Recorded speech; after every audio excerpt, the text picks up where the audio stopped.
صلی اللہ علی محمد صلی اللہ تعالی علیہ وسلم۔ محترم سامعین و ناظرین حضرات، آج جو میرا عنوان ہے وہ یہ ہے کہ کھانا وغیرہ سامنے رکھ کر فاتحہ پڑھنا کیسا ہے۔ تو کھانا سامنے رکھ کر یا کوئی میٹھی چیز سامنے رکھ کر فاتحہ پڑھنا یہ جائز ہے، یہ بالکل درست ہے۔ کیوں؟ اس لیے کہ فاتحہ جو ہے جو دلائی جاتی ہے وہ دو عبادت کے مجموعہ کا نام ہے یہ فاتحہ۔ فاتحہ میں ہوتا کیا ہے کہ پہلے قرآن مجید کی تلاوت ہوتی ہے، اور قرآن مجید کی تلاوت یہ عبادت ہے۔ اس کے بعد وہ کھانا وغیرہ جو سامنے رکھا جاتا ہے، وہ اس کے بعد فاتحہ کے بعد وہ کھانا غریبوں میں، لوگوں میں بانٹ دیا جاتا ہے، وہ لوگوں کو کھلایا جاتا ہے، تو یہ صدقہ ہے۔ تو یہ صدقہ بھی جائز ہے، قرآن کی تلاوت بھی عبادت ہے، صدقہ بھی عبادت ہے۔ تو یہ دو الگ الگ عبادتوں کے مجموعہ کا نام ہے فاتحہ۔ تو جب یہ الگ الگ عبادتیں یہ جائز ہے تو پھر ایک جگہ مل کر یہ ناجائز کیسے ہو سکتا ہے؟ کچھ لوگ کہتے ہیں کہ بھئی یہ تو ہندوؤں کے غیر قوموں کے یہ مشابہ ہو گیا کہ غیر قوم لوگ کھانا وغیرہ سامنے رکھ کر پوجا وغیرہ کرتے ہیں، اور تم جو ہے کھانا وغیرہ سامنے رکھ کے فاتحہ پڑھتے ہو، تو یہ غیر قوموں کی مشابہت ہوگی، اور غیروں کی مشابہت منع ہے۔ تو ہم کہیں گے کہ یہ غیروں سے مشابہت کیسے ہو گئی؟ وہ کھانا وغیرہ سامنے رکھ کر وہ پوجا کرتے ہیں، اور ہم کھانا وغیرہ سامنے رکھ کر کیا کرتے ہیں؟ قرآن پڑھتے ہیں۔ تو قرآن پڑھتے ہیں، جس طرح آپ دیکھیں گے کہ جب ہمارے نبی صلی اللہ علیہ وسلم جب مکہ مکرمہ میں آئے تھے تو آپ نے دیکھا کہ کافر لوگ جو تھے، وہ مشرکین لوگ جو تھے، وہ اپنے کوئی بھی کام کو وہ شروع کرتے تھے تو کیا کہتے تھے؟ بے اسم لات و عزا، یعنی عزا اور لات جو ان کے بتوں کے نام تھے، وہ ان کا نام لے کر اپنے کاموں کو شروع کیا کرتے تھے۔ تو پھر جب اسلام آیا تو پھر کہا گیا کہ اے لوگوں، اے مسلمانوں، وہ اپنے بتوں کے نام کو لے کر کاموں کو شروع کرتے ہیں، تو لہٰذا تم کیا کرو؟ اللہ کے نام لے کر اپنے کام کو شروع کرو، بسم اللہ ہی کہہ کے اپنے کام، بسم اللہ پڑھ کے اپنے کام کا آغاز کرو۔ تو اس سے کیا ہو جائے گا؟ ایک تو تمہارے کاموں میں برکت آ جائے گی، اور دوسرا یہ ہے کہ کافروں کی مخالفت بھی ہو جائے گی۔ تو اسی طرح غیر قوم کے لوگ جو ہے وہ کھانا وغیرہ سامنے رکھ کر وہ پوجا کرتے ہیں، اور ہم جو ہے کھانا وغیرہ سامنے رکھ کر قرآن کی تلاوت کرتے ہیں۔ تو یہاں قرآن کی تلاوت کر دینے سے کھانے میں برکت آ جائے گی، اور کافروں کی مخالفت بھی ہو جاتی ہے کہ وہ کھانا سامنے رکھ کے پوجا کرتے ہیں، ہم کھانا سامنے رکھ کے قرآن کی تلاوت کرتے ہیں۔ تو اب دیکھیں، جو لوگ کہتے ہیں کہ بھئی یہ کھانا وغیرہ سامنے رکھ کے اگر وہ قرآن کی تلاوت کی جائے، فاتحہ دلائی جائے، تو یہ کھانا جو حرام ہو جاتا ہے، استغفر اللہ، تو یہ کیسے ہو سکتا ہے؟ یہ قرآن کے بارے میں خود قرآن مجید میں آیا ہے، وَنُنَزِّلُ مِنَ الْقُرْآنِ مَا هُوَ شِفَاءٌ وَرَحْمَةٌ لِلْمُؤْمِنِينَ، کہ ہم نے اس قرآن کو جو نازل کیا ہے مومن کے لیے شفا بنا کر نازل کیا ہے۔ تو یہی کھانے پہ اگر قرآن کے پڑھ دینے سے اگر وہ کھانا اگر حرام ہو جا رہا ہے تمہارے کہنے کے مطابق، تو یہ قرآن پھر معاذ اللہ یہ تو رحمت نہیں بلکہ یہ زحمت بن گیا۔ پہلے وہی کھانا تھا کہ حلال تھا، اب قرآن کی تلاوت کر دی گئی تو وہ کھانا معاذ اللہ استغفر اللہ وہ حرام ہو گیا تمہارے کہنے کے مطابق۔ تو یہ قرآن تو اب رحمت کے بجائے یہ تو زحمت جو ہے بن جائے گا، اور معاملہ ایسا نہیں ہے۔ اللہ نے فرمایا کہ یہ قرآن مومنوں کے لیے شفا ہے، یہ قرآن مومنوں کے لیے رحمت ہے۔ تو یہ رحمت ہے تو مطلب یہ ہوا کہ یہ وہ کھانا جس پہ قرآن کی تلاوت کر دی گئی، قرآن کی آیتیں پڑھ دی گئی، تو اس میں برکت آ جاتی ہے، اور اس میں وہ کھانا مومن کے لیے شفا بھی بن جاتا ہے۔ عزیزان ملت اسلامیہ، بات کو سمجھنے کی ضرورت ہے۔ اب رہی بات کہ کھانا وغیرہ سامنے رکھ کے قرآن کا پڑھنا، اس کا ثبوت کیا ہے؟ تو دیکھیں، مشکات شریف باب المعجزات میں ہے کہ غزوہ تبوک کے موقع پہ لشکر اسلام میں کھانے کی کمی ہو گئی، تو حضور صلی اللہ علیہ وسلم نے تمام اہل لشکر کو حکم دیا جس کے پاس جو بھی ہو وہ لاؤ، اور سب جو ہے کچھ نہ کچھ جو ہے لائے۔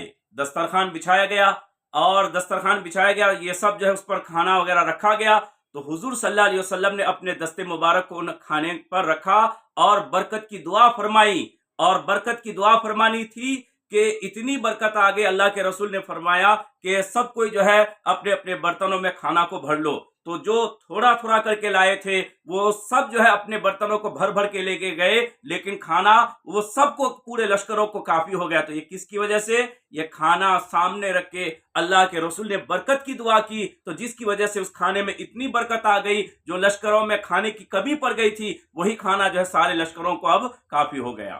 اسی طرح آپ دیکھیں کہ مشکات شریف میں ہے کہ حضرت جابر رضی اللہ تعالیٰ نے غزوہ خندق کے موقع پہ آپ نے اللہ کے رسول کو دیکھا کہ اپنے شکم مبارک میں پیٹ پر پتھر باندھے ہوئے ہیں، تو اللہ کے رسول صلی اللہ علیہ وسلم کو حضرت جابر نے دعوت کی، تو آپ جو ہے صحابہ کرام کو لے کر پہنچ گئے۔ اب وہاں کھانا چونکہ مختصر بنایا گیا تھا، تھوڑا سا آٹا تھا، تو اللہ کے رسول نے کیا کیا، اس گوندھے ہوئے آٹے پہ اللہ کے رسول نے کیا کیا، اس میں اپنے لعاب شریف جو ہے ملا دیا اور دعائے برکت کی، اور دعائے برکت کرنی تھی کہ وہی آٹا جو تھوڑا تھا، جو مشکل سے چند لوگوں کو وہ کافی ہوتا، لیکن پورے لوگ جو ہے پیٹ بھر کے کھائے، لیکن جو ہے سب کو کافی ہو گیا۔ تو اس سے کیا سمجھ میں آیا کہ کھانے پہ اگر کچھ قرآن کی آیتیں پڑھ دی جائے یا برکت کی دعا کر دی جائے تو اس کھانے میں برکت آ جاتی ہے۔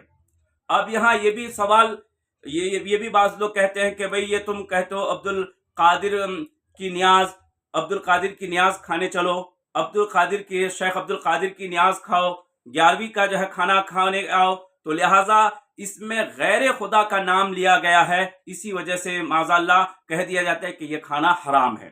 اور دلیل میں کیا پیش کرتے ہیں کہ سورہ بقرہ کی آیت نمبر 73 پیش کرتے ہیں کہ آیت نمبر 73 میں ہے کہ اللہ تعالیٰ قرآن مجید میں فرما رہا ہے وَمَا أُهِلَّ بِهِ لِغَيْرِ اللَّهِ، کہ وہ جس پر غیر خدا کا نام لے لیا گیا ہے اس کا کھانا بھی جو ہے حرام ہے۔ تو اب یہاں یہ آیت کو دلیل بنا کر کہتے کہ دیکھو قرآن میں ہے کہ جس پر غیر خدا کا نام لیا جائے اس کا کھانا حرام ہے، یہ قرآن میں سورہ بقرہ کی آیت نمبر 73 میں ہے۔ تو آیت نمبر 73 سورہ بقرہ کی ٹھیک ہے، لیکن یہاں جو کہا گیا وما اہلا میں جو ماں ہے، لفظ جو ماں ہے، یہ ماں کا جو ورڈ ہے، عربی ایک ورڈ ہے، تو یہ اس کا معنی ہوتا ہے کہ جو۔ تو یہاں مفسرین کرام فرماتے ہیں کہ یہاں ماں سے مراد، تمام مفسرین یہی فرماتے کہ ماں سے مراد یہاں وہ جانور مراد ہے کہ جس جانور پہ ذبح کے وقت غیر خدا کا نام لیا گیا ہو۔ یعنی کہ یہ آیت کے شان نزول یہ ہے کہ یہ آیت کافروں کے رد میں یہ آیت نازل ہوئی، یہ آیت کافروں کے رد میں نازل ہوئی کہ کافی لوگ ذبح کے وقت جو کہتے تھے اپنے بتوں کا نام لے کے بے اسم لات بے اسم عزا کہہ کے جانوروں کو ذبح کرتے تھے، اس کے بعد اس کا گوشت کھاتے تھے۔ تو اللہ نے قرآن کی یہ آیت نازل فرمائی کہ جس جانور کو کہ ذبح کے وقت غیر خدا کا نام لے کر ذبح کیا جائے اس جانور کا گوشت کھانا حرام ہے، وہ حلال نہیں ہے۔ لہٰذا یہاں مراد یہ ہے کہ ذبح کے وقت اگر کسی غیر خدا کا نام لے کر ذبح کیا جائے گا تو وہ کھانا حرام۔ ہم بھی کہتے ہیں کہ ذبح کے وقت غوث پاک کا اگر کوئی نام لے لے، کوئی اگر عبد القادر کا نام لے لے، کوئی خواجہ غنی نواز کا نام لے لے، یہاں تک کہ ہمارے نبی کا بھی نام لے کر اگر کوئی ذبح کرے گا تو اس جانور کا گوشت حرام ہو جائے گا، کیونکہ ذبح کے وقت اللہ ہی کا نام لیا جائے گا۔ اب رہی بات کہ اگر یہاں یہ کہا جائے کہ ماں سے مراد یہاں بالکل ہر وہ چیز مراد ہے کہ جس پہ غیر خدا کا نام لیا جائے اس کا کھانا حرام ہے، تو پھر یہ بہت ساری چیزیں حرام ہو جائے گی۔ جیسے کوئی قربانی کا جانور خرید کے لاتا ہے تو کیا کہتے ہیں کہ یہ کس کا جانور ہے؟ تو اگر اکرم کا جانور ہے تو بولتے ہیں اکرم کا جانور، تو یہاں اکرم کا نام لے لیا گیا، تو کیا اکرم کے نام لینے کی وجہ سے کیا یہ جانور حرام ہو گیا؟ تو یہاں کہیں گے کہ نہیں، چونکہ اکرم خرید کے لایا ہے اسی وجہ سے اکرم کا جو ہے جانور کہہ دیا گیا، لیکن ذبح کے وقت چونکہ اللہ ہی کا نام لے کر ذبح کیا جائے گا اس لیے اس جانور کے گوشت کا کھانا حلال ہے۔ تو اسی طرح ہر وہ چیز جس جانور پہ ذبح کے وقت غیر خدا کا نام لیا جائے اس جانور کا گوشت کھانا حرام ہے، ورنہ اس کی زندگی میں اگر کسی غیر کا نام لیا جائے تو اس سے کوئی فرق نہیں پڑتا ہے۔ جیسے کہا جاتا ہے عقیقہ کا بکرا، قربانی کا بکرا، حضرت ابراہیم علیہ السلام کی سنت پر عمل کرنے کے لیے جانور کو خریدی جاتی ہے تو وہاں بھی جانور کو بسم اللہ اللہ اکبر کہہ کے ہی ذبح کیا جاتا ہے قربانی کے جانور کو. تو اگرچہ وہ حضرت ابراہیم علیہ السلام کی طرف منسوب کیا جاتا ہے اپنی زندگی میں، لیکن عقیقہ کا جانور ہو یا ولیمہ کا جانور ہو تو اس میں ذبح کے وقت چونکہ اللہ کا نام لیا جاتا ہے تو وہ حلال ہے. تو اسی طرح 11ویں کا بکرا یا پھر اور دیگر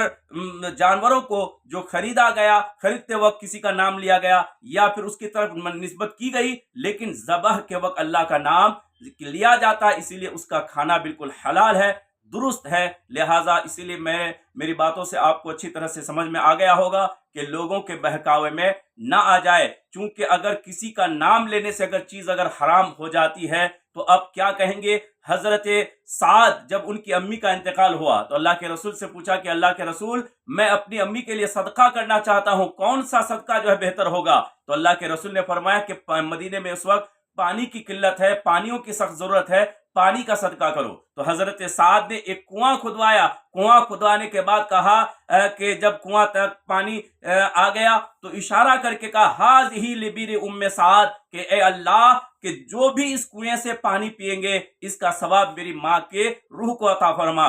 گویا کہ ایک طرح کے نام پلیٹ لگائی حضرت سعد نے. تو حضرت سعد نے تو اپنی امی کا نام لیا تو کیا اس کنویں کا پانی پینا ناجائز ہو گیا، حرام ہو گیا؟ تو نہیں. کیوں حرام ہوگا؟ یہاں چونکہ مطلب یہ ہے کہ ایصال ثواب کے لیے ان کا نام لیا گیا کہ پانی پیئیں گے تو ثواب ملے گا، اس کا ثواب میری ماں کی روح کو عطا فرما. تو اسی لیے محترم سامعین و ناظرین حضرات، آپ اچھی طرح سمجھ گئے ہوں گے کہ کھانا سامنے رکھ کے جو فاتحہ دلائی جاتی ہے تو وہ برکت کے لیے دی جاتی ہے. جیسے میں نے حوالہ بھی دیا دو حدیث کے، سامنے اگر رکھ کر چیزوں میں اگر قرآن کی آیتیں پڑھی جاتی ہے تو اس میں برکت آ جاتی ہے. تو اس لیے اس میں کوئی حرج نہیں، یہ باعث برکت ہے کھانا سامنے رکھ کے فاتحہ دلانا. اس میں کوئی جو ناجائز یا حرام کہتے ہیں آپ ان کی بات کو نہ سنیں، بلکہ آپ میں نے جو حدیث، قرآن اور حدیث کی روشنی میں جو آپ کے سامنے باتیں بتائی، لہٰذا اس پہ عمل کی اللہ تعالیٰ توفیق دے. آخر دعوانا الحمدللہ رب العالمین.